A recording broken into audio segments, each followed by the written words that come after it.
आज की कहानी चतुर पत्नी। एक समय की बात है।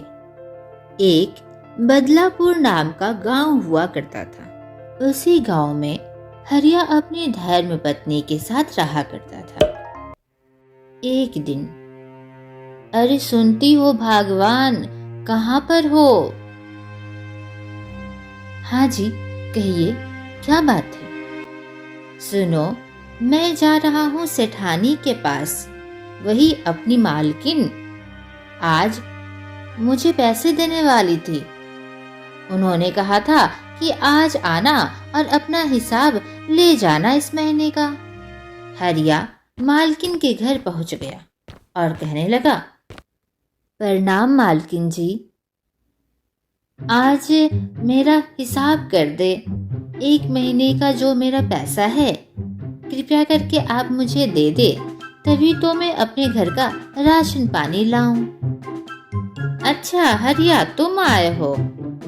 हाँ हाँ, किस चीज के पैसे? मुझे तो याद नहीं आ रहा है। अरे मालकिन, एक महीने पहले आपके खेत में काम किया था ना, उसी का पैसा मैं मांग रहा हूँ।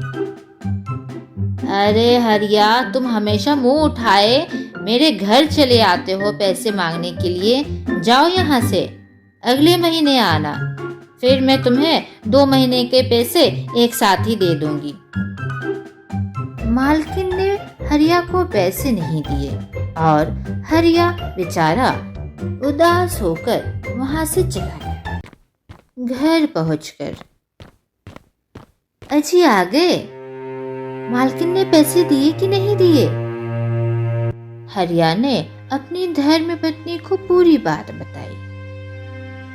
दूसरे दिन मालकिन ने हरिया को बुलावा भेजा। हाँ मालकिन, मैं अभी आपके खेत से ही आ रहा हूँ, आपने मुझे बुलाया था। हाँ हरिया, यह देखो, ये एक मशीन है, इसी का आज से तुम इस्तेमाल करके खेत में पानी दिया करोगे। मालकिन, यह तो मशीन बहुत अजीब सी नजर आ रही है, लेकिन मुझे इसका इस्तेमाल नहीं आता है मालकिन करना। हरिया, ऐसी बातें मेरे सामने ना करो तो ही ठीक है, वरना पिछले महीने के भी पैसे नहीं दूंगी। तुम्हें इसका इस्तेमाल करना होगा और इसे सीखना होगा, और इसी को लेकर तुम मेरे खेत में जाओगे और पानी डाला करोगे। ठीक है मालकिन, मैं अपनी तरफ से पूरा प्रयास करूंगा इस मशीन को सीखने का, और इसी का इस्तेमाल आपके खेत में अवश्य करूंगा। लेकिन मुझे इसके थोड़े ज़्यादा पैसे चाहिए, क्योंकि मुझे इस मशीन को समझना भी पड़ेगा और सीखना भी पड़ेगा। ठीक है बाबा, तुम ले जाना तुम्हारे हक के जितने भी पैसे हैं, तुम चिंता ना करो, लेकिन कल से इसी मशीन का इस्तेमाल करके तुम्हें काम करना होगा। हरिया उस मशीन को अपने घर ले जाता है और फिर से अपनी धर्मपत्नी को पूरी बात बताता है। हरिया की पत्नी ने कहा, अजी ठीक है ना, अगर कुछ नई चीज सीखने को मिल रही है तो इसमें आपत्ति क्या है? कल आप खेत पहले चले जाइएगा और इस मशीन का इस्तेमाल कीजिएगा। देखते देखते आपको इसका इस्तेमाल करना अवश्य आ जाएगा। आप अपने ऊपर विश्वास रखें। 1-2 दिन के बाद ही हरिया वह मशीन को बहुत अच्छी तरीके से इस्तेमाल करने लगा और देखते ही देखते खेत में बहुत अच्छी तरीके से पानी डालने लगा पेड़ पौधों में। खेत की रौनक ही बढ़ गई। देखते देखते वो महीना भी बीत गया। हरिया अपनी 2 महीने की तनख्वाह लेने के लिए फिर से मालकिन के पास जा पहुंचा। मालकिन, मेरे 2 महीने के पैसे दे देते तो बहुत ही अच्छा होता। अरे कहाँ से यह आ जाते हैं गरीब लोग? क्या हरिया, तुम हमेशा यहाँ पर आ जाते हो और पैसे का रोना रोते रहते हो? जाओ यहाँ से। मालकिन, लेकिन मैं तो अपने हक के पैसे मांग रहा हूँ। 2 महीने से आपने मेरा वेतन नहीं दिया है, मैं कैसे अपना गुजारा करूँगा? हरिया, तुम्हें कोई पैसे वैसे नहीं मिलेंगे, जाओ यहाँ से। बड़ा ना मशीन इस्तेमाल कर लिया तो अपने आप को बहुत ही तेज समझ रहे हो। निकलो यहाँ से, तुम्हारे हक के कोई भी पैसे नहीं हैं। कहाँ से आ जाते हैं गरीब भिखारी लोग।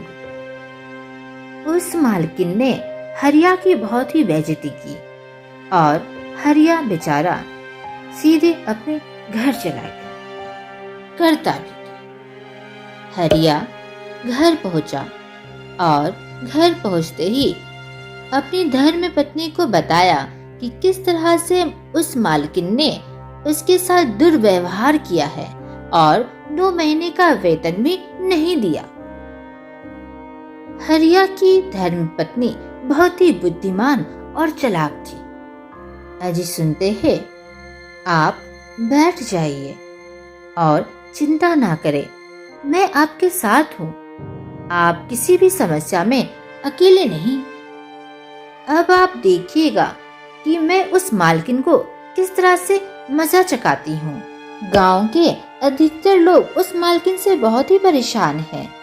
बहुत ही अत्याचार और लोगों को बेवकूफ बनाना, यही तो उससे आता है। आप चिंता ना करें, देखिए अब मैं कल उसके यहाँ जाकर क्या करती हूँ। दूसरे दिन, कौन हो तुम? यहाँ पर क्यों आई हो? क्या चाहिए? प्रणाम मालकिन, मैं आपके ही गांव में रहती हूँ। मेरा नाम सीमा है।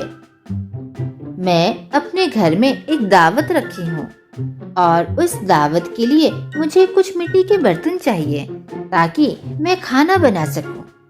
क्या आप मेहरबानी करेंगे? मैंने सुना है कि आप बहुत ही दयालु और अच्छे दिल की औरत हैं। अगर आपके घर से कुछ बर्तन मिल जाते तो मैं अपने घर में अच्छी तरीके से दावत रख पाती।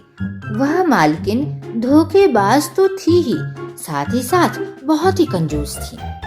उसने सोचा कि इसे मिट्टी के बर्तन देने में कोई दिक्कत तो नहीं है, लेकिन उसे मिट्टी के बर्तन देने में भी आपत्ति हो रही थी। इसलिए उस मालकिन ने उससे कहा, ठीक है, तुम्हें मिट्टी के बर्तन ही चाहिए ना?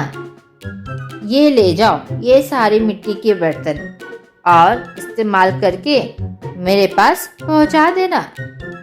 सीमा देखती है कि उसमें आधे से ज्यादा तो टूटे हुए बर्तन हैं। मालकिन, इसमें से तो आधे से ज्यादा टूटे हुए बर्तन हैं। इस पे खाना मैं किस तरह से बनाऊंगी और दावत लोगों को किस तरह से खिलाऊंगी? अरे ये बर्तन ठीक है, ले जाओ इसे, बहुत अच्छी तरीके से तुम्हारी दावत होगी। सीमा वह सारे बर्तन को समेटकर अपने घर ले गई। कुछ दिनों के बाद सीमा मालकिन के पास आई और कहने लगी, मालकिन, आपके ये सारे बर्तन, कैसी रही तुम्हारी दावत? मालकिन, बहुत ही अच्छी दावत थी। आपका बहुत ही शुक्रिया। आप सही में बहुत ही नेक और बहुत ही अच्छे दिल की औरत हैं। तभी उस मालकिन की नजर मिट्टी के उन बर्तनों पर पड़ी। अरे, मैंने तो तुम्हें जो मिट्टी के बर्तन दिए थे उसमें से तो कुछ और भी अलग मिट्टी के बर्तन मुझे नजर आ रहे हैं। यह कौन सा बर्तन है? मैंने तो यह बर्तन तुम्हें नहीं दिया था। अरे मालकिन, आपको पता नहीं है, आपके बर्तन तो बच्चे देते हैं। आपने मुझे जो बर्तन दिए थे ना, उन सारे बर्तन ने बच्चे दिए। वही सारे बच्चे को मैं लेती आई आपके पास, तो हो गए ना ज्यादा बर्तन। क्या बात कर रही हो? मेरे बर्तन बच्चे देते हैं? अरे वाह, मेरे बर्तन बहुत ही खास है।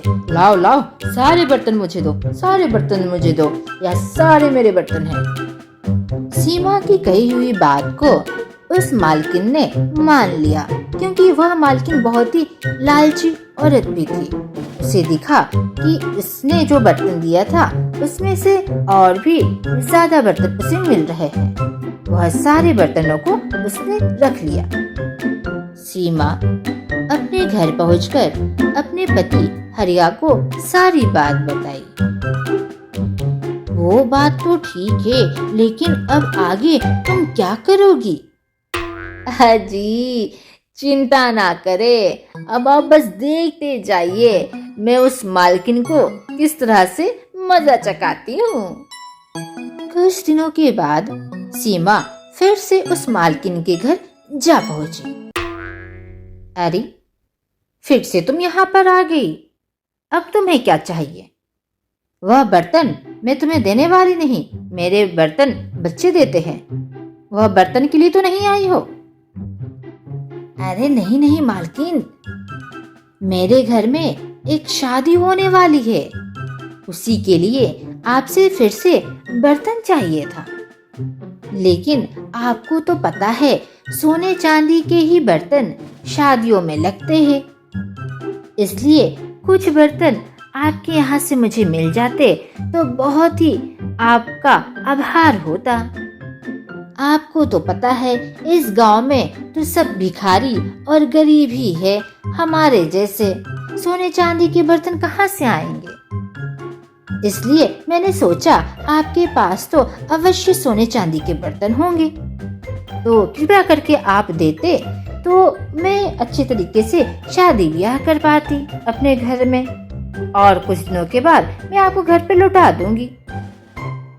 उस मालकिन ने सोचा, अरे मेरे बच्चे तो बर्तन देते हैं, यह सोने चांदी के बर्तन अगर यह ले गई तो सोने चांदी के बर्तन भी बच्चे देंगे। ऐसा सोचकर मालकिन ने कहा, ठीक है, इतना क्यों गिड़गिड़ा रही हो, ले जाओ मेरे सोने चांदी के बर्तन। उस मालकिन ने सोने के बर्तन सीमा को दे दिया। कुछ महीने बीत गए, लेकिन उसके सोने के बर्तन वापस करने के लिए सीमा नहीं आई। फिर एक दिन सीमा उस मालकिन के घर जा पहुंची। सीमा को देखकर वह मालकिन खुश हो गई।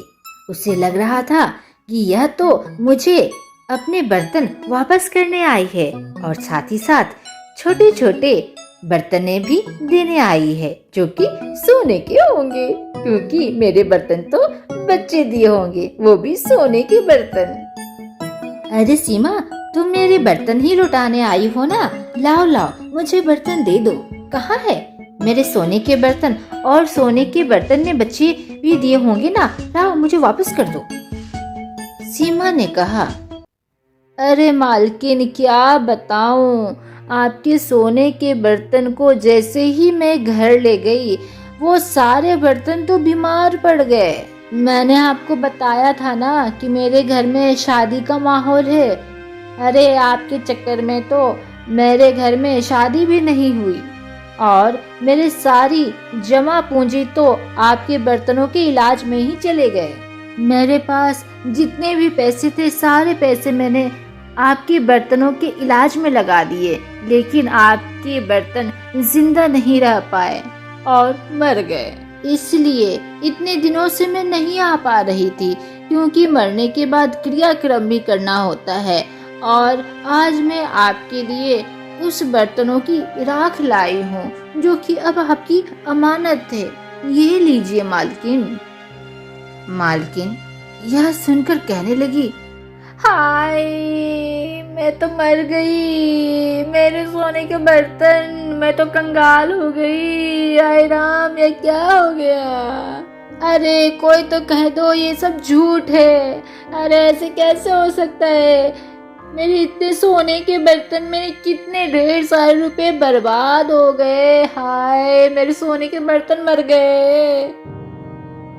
तभी सीमा हंसती है और कहती है, मालकिन चिंता ना करें, आपके सारे सोने के बर्तन सुरक्षित हैं।